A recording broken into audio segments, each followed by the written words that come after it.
Well, 53.4% of ER nurses reported having been verbally abused in the past week. That's over half. 13% were physically assaulted. Only about a third of nurses submit formal reports of physical violence. And in one study, 71.8% received no response from hospital officials about the assaults that were filed. And we actually have Tawny, who's an ER nurse, joining us via Polycom to explain some of her experiences from the emergency department. Tawny, welcome to the show. Hi, thanks for having me.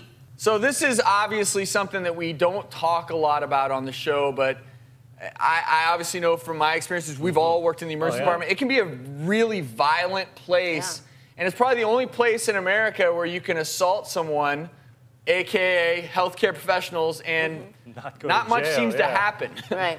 Yeah, unfortunately, it happens all too often, and I think the public really isn't aware, but a lot of times healthcare workers are putting themselves in dangerous positions. You know, we had two incidences just recently in the metro area where a nurse was spit in the face, another nurse was grabbed in the chest and with a twist and ended up with bruises on her chest. And I have an issue with the fact that, you know, if a person walks into the local grocery store and whether they're intoxicated or not, but would assault a cashier, let's say, you know, they absolutely would be, there would be repercussions for that. There'd be consequences, legal consequences, you know, but if these people are doing it in the ER, it's supposed to be accepted because we're healthcare workers and we're, you know, and we've all been there as students and residents. I've been spit at, and I remember one guy, I was sewing him, and he spit at me, and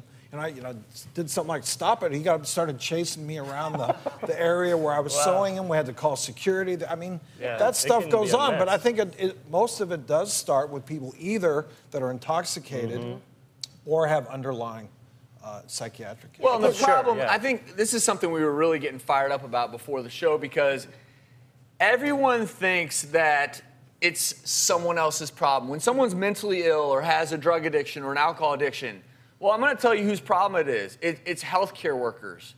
Because the only place that these people have to go a lot of times is the emergency department.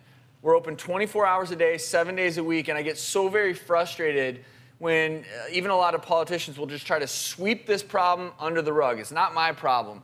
Well, the fact is, you know, we need to help these patients. We do, and they need other places to go. There has to be funding for patients who are mentally ill or have an addiction or an alcohol problem or something like that. You know, and even beyond that, just if you are a typical person without any mental illness, it's late at night, you've been waiting a long time, the workers are overworked too, and tempers can get really short, and you can get rude very quickly on both sides. Well, when people are ill, they're at their worst as far as behaviors, and we know that, and that's part of what we are there to do and be for them. But, you know, I think afterwards, too, a person has a right, if they feel like they've been accosted or something like that, to, you know, file something afterwards if they think it's out of the realm of normal. But there are times and situations, especially in the emergency room and in different fields, where there's going to be escalated tensions around people who are hurt or have been damaged. We've, you know, in working at USC, we've been around where there's gangs and there'd be two gang members in the emergency room. Guns under the pillow. Exactly. That's when you have security around. That's when police should still be around.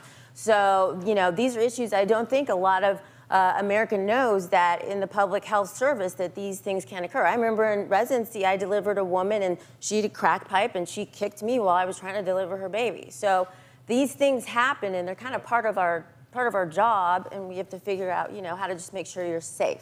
And the one thing that I've learned, if nothing else, is that usually when people are violent, particularly in the emergency department, they're not being violent because they have ill intentions. It usually is due to mental illness, intoxication, and 24 hours later, that person may have no recollection that they spit on one nurse, they punched another doctor.